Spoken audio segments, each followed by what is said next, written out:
ایک یہودی کا اور ایک مومن کا واقعہ بڑا مشہور ہے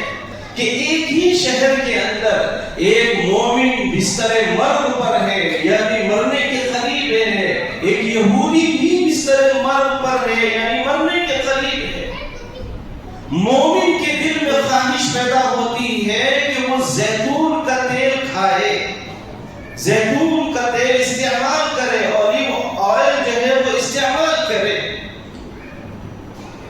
اور اس کے گھر کی الماری کے اندر زیتون کے تیل کی بوتل موجود ہے، اس میں زیتون کا تیل ہے۔ وہ جو یہودی ہے دوسرا، وہ بھی بستر مرگ پر ہے، وہ بھی تھوڑی دیر کا مہمان ہے، اس کے دل میں خواہش پیدا ہوتی ہے مچھلی کھانے کی، مچھلی کھانے کی۔ اس کے گھر میں ایک چھوٹا پونڈ ہے، تالاب ہے، لیکن اس میں مچھلی نہیں ہے،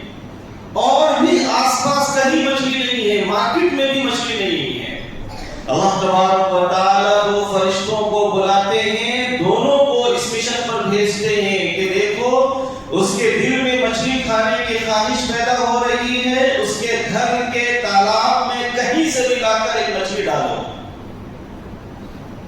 اور وہ جو مومن بندہ ہے اسے زیتون کا تیل کھانے کی خواہش پیدا ہو رہی ہے، الماری میں زیتون کی بوتل ہے، کوئی بھی تدبیر اختیار کرو وہ بوتل نیچے گرے، ٹوٹ جائے، تیل بکھر جائے، وہ استعمال نہ کر سکے۔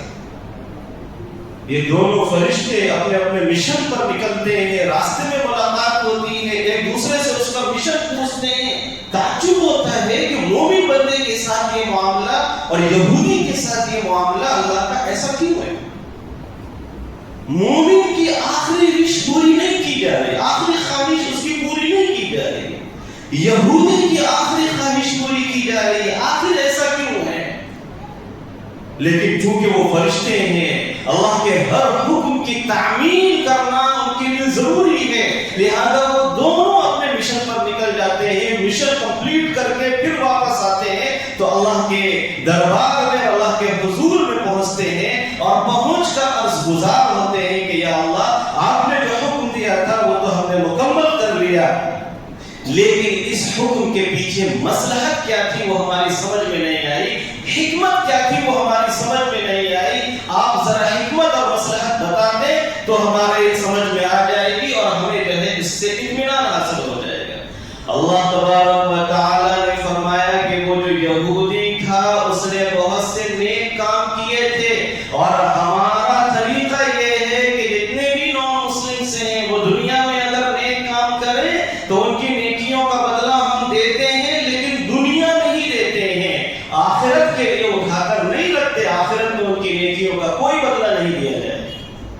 اس یہودی نے بہت سارے نیک کام کیے تھے، ساری نیکیوں کا بدلہ ہم نے دے دیا تھا، ایک نیکی کا بدلہ رہ گیا تھا، یہ آخری خواہش اس کی پوری کر کے وہ نیکی کا بدلہ بھی ہم نے اسے دنیا میں ہی دے دیا۔ وہ جو مومن تھا، ایمان والا بندہ تھا، بستر مرگ پر ہے، مرنے والا ہے،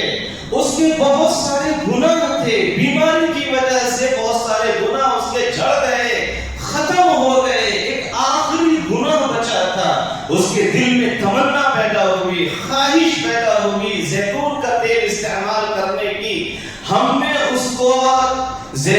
اس کے زیتون کی تیل کی شیشی کو توڑ کر اس کے دل پر چوٹ لگا کر یہ تھوڑی سی تکلیف پہنچا کر اس کا جو آخری گناہ تھا وہ گناہ بھی ختم کر دیا، تاکہ ہمارا یہ مومن بندہ جب ہمارے پاس آئے تو گناہوں سے بالکل پاک اور صاف۔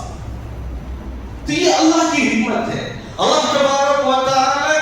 کس طرح سے اپنے بندوں کو پاک و صاف کرنے کی کوشش کرتا ہے، اللہ تبارک و تعالی کس طرح سے اپنے بندوں کو معاف کرنے کی کوشش کرتا ہے، کیسے اللہ بہانے تلاش کرتا ہے کہ اپنے مومن بندوں کی مغفرت فرمائے، ان کے